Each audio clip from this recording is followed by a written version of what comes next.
আসসালামু আলাইকুম ওয়া রাহমাতুল্লাহি ওয়া বারাকাতুহু। আশা রাখি আমার মুসলমান ভাই বোনেরা সবাই ভালো আছেন।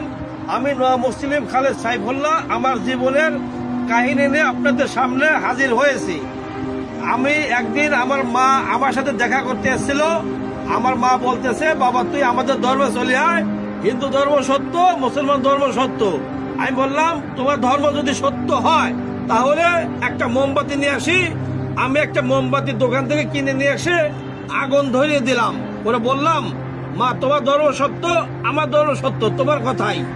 এখন আমি মুসলমান, তুমি হিন্দু, তোমার ভগবানের নাম বলে তুমি মোমবাতির আগুনের ভিতরে হাত দাও।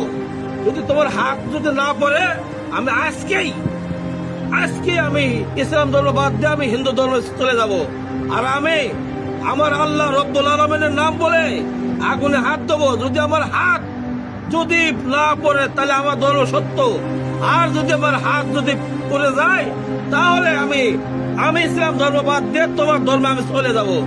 তখন আমার মা বলতেছে, বাবা এসব কিছু আমি মানি না, তুই আমাদের ধর্মে চলে আয়। বললাম না, কারণ আমি ইব্রাহিম আলাইহিস সালামের ঘটনা সম্পূর্ণ পড়ছি।